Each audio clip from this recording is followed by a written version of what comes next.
Hi everyone, my name is Mervel. Welcome to my YouTube channel. Thank you guys so much for tuning in. I really appreciate it. If this is your first time to the channel, make sure to hit the subscribe button and don't forget to turn on the notification icon for more videos.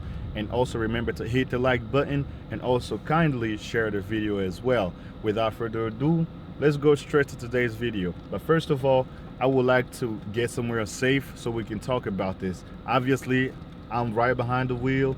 I'm in the middle of driving right now. It's really not safe talking, especially this type of conversation really requires your attention. And I would like to be somewhere safer and have this conversation. So stay tuned. I'll get right back to you. Things most Congolese should know, and I keep hammering on this, is that when expatriates come to the Congo, they see the opportunities that we run away from. It's kind of the same scenario when we come to the West. We take jobs that a lot of local people don't like to do. That's why we make money here and they stay left behind. It's the same scenario in Congo. You see all these people coming from different part of the world, seeing the opportunities that we're running away from. They're taking those opportunities, they're making money, and they're bettering themselves. And the local Congolese people, they barely making enough. So I know people will have different opinions about it, but I have my own analysis. I'll probably come up with a video to talk about that more in depth, but this is just to show you, don't blame anybody else for our own failure. You have to be the one to change the narrative. You have to be the one to make the decision where you want the Congolese. If you are part of the Congolese youth and you have business mindset, all right, and you have the finance means to make something happen, do not wait around. Go straight to it. Get something done. Guess what? What you do will inspire others to follow your steps. That's kind of what I'm doing right now. You know what I'm saying? So like that's why I never pictured myself to be on a YouTube space, but I figured that this conversations that I share with my people here deserve to get attentions from a broad audience. That's why I started my YouTube channel. You know what I'm saying? When I upload this type of videos, I expect you to be inspired and get something out of it. I can't really sit here talk to you about what you're gonna do with your money, but I'm here to give you an option. Whether you choose to stay in the West, not invest at all, and that's fine, or you're gonna keep complaining about but what are you Congolese are doing to change the narrative? Please tell me, what exactly are you doing to change what has been happening for the past couple of decades? So this is an opportunity for you to do something about it. You know what I'm saying? There's a lot of us out here in the diaspora. All we do, at least most of us, I'm talking about in a Congolese youth community, partying, buying expensive clothes and Jordans and Nikes. Don't get me wrong, you gotta look nice, you gotta look fly and all, but when you reach a certain age, you need to start thinking like a responsible man. Look, showing off all the clothes ain't gonna get you nothing. It only going to show how irresponsible you are. And I don't want you to end up in that boat. I want you to think more responsibly and do something that's going to benefit you, your family, and the country. So keep that in mind. I love y'all. Thank you guys for being here again, and let's keep watching the video. Okay, you guys, from my previous video, you remember I shared with you the construction of the pig barn taking place on my farm. As usual, as any other construction, you need a foundation, you need an elevation, you need a lot of things that goes into it. My team has done an incredible job to make all of this possible. And if you guys remember, I also shared with you the issues that I have going on my farmland, where we don't have water, we have to fetch for water, and that's kind of a pain in the butt. But the good thing is the well where we fetch water isn't really far away from the farm. This is a great thing temporarily, but we will want something better. But until we have the financial possibility to make the projects happen, we're going to stick to this old school way. In today's video, however, I'm going to be showing you something different. It's still a follow-up to the construction, But in addition to that, remember a couple of months ago, I shared with you how I planted maize. So I was growing maize in my farm. The harvest season came around. We didn't harvest because somebody had advised me, actually, my mom had advised me to wait till the maize dries out, then to harvest to make more profits. I thought, okay, why not? So we waited probably between 2 or 3 weeks. Then the harvest took place. When the harvest took place, I reconsidered my position again. Instead of selling, I decided to turn this into the pig feed. We only had to buy wheat and one more commodity that we needed to make the pigs feed. This is gonna hold me for the next 3 or even 4 months. I won't have to spend any money on a pig's feed. You guys remember, pigs consume a lot of food. They can eat. So you really need to be able to grow stuff within your farmlands to keep them fed. This is really important. So that's the approach that I took, and I'm glad that I did that. So now we have way more than enough food for the pig. That's gonna keep them for a little while. So stick around to the end of this video. There is a lot more that's gonna happen within this video that you do not wanna miss. And thank you again for being here. Make sure to hit the like button and subscribe to the channel if you have not already. And also share kindly with other friends that you know may be interested in this kind of information. And I appreciate you for being here. So let's stick to the video, and I'll see you.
Well. The harvest is finally here taking place.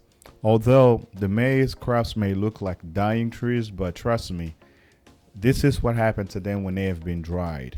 I mentioned earlier that my mom advised me to let them dry to make better profits, even though later on I ended up changing my mind on making the sale. So I prefer to use that to make the pigs feed, which turned out to actually help out a lot more than I actually expected. Remind you, I have 3 to 4 months pig feeds free. I won't have to spend any money on it, which is a great thing to do. Here I got my brother with me, my mom, my aunts. They volunteered to help me harvest this thing. As you may know, I am not physically in the country right now. I'm still in the United States, but I'm trying the best that I can to bring you all these contents. That's my mom right over there. She's really working diligently, and because it's just one of the things that she loves to do. And there you see my auntie right there. She's always around whenever my mom needs her help for anything farm related. These are the people that I love having on my farm. I can't even express how happy I am seeing this taking place. Okay, guys, so remember that whenever you have a project to start your farm, okay, growing crops within your farmland, whatever it is, I highly recommend that you consider actually growing crops to feed the animals.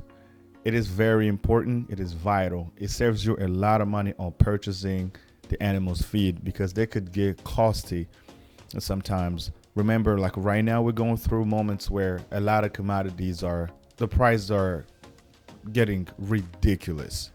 And if you can grow something on your own land, it actually saves you a lot more money than it would if you would to pay to purchase elsewhere. And that was actually a great advice. And I'm very glad that my mom was able to provide me with that piece of advice. And I'm glad that I listened to it as well. So now take a look.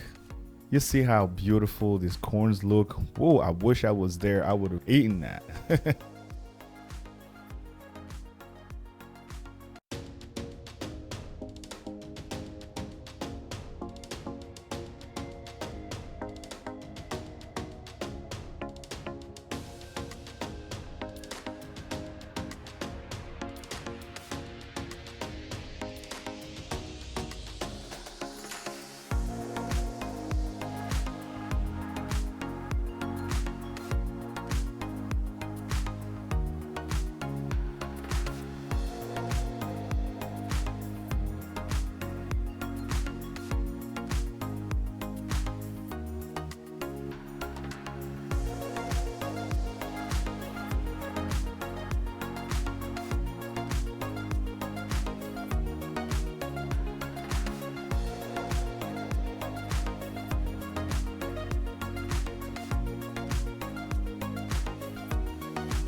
All right, another idea that I got going on my mind. When this pig barn is complete and ready to go to move the pigs in, I have this brilliant idea. So you guys let me know in the comment section down below what you think about this particular idea that I'm about to throw at you. I am going to fence up this premises, this pig barn. I'm going to make sure I have concrete poles all around it with barbed wires and other fencing materials to keep the pigs inside, so the pigs don't always have to stay locked in the house.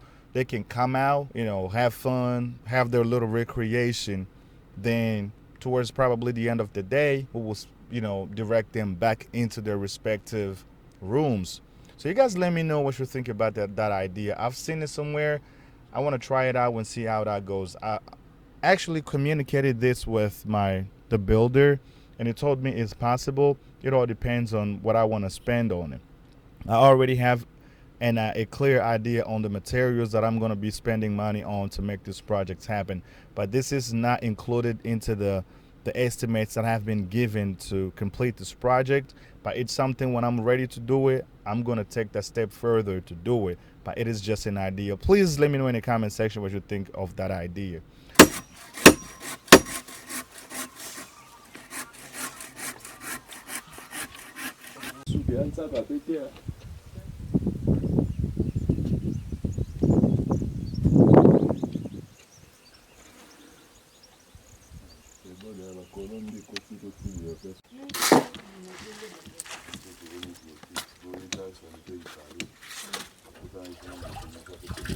Thank you guys so much for watching that episode. I really appreciate it. If you like what you see, make sure to hit the subscribe button and don't forget to turn on the notification bell so when I release a video you get notified.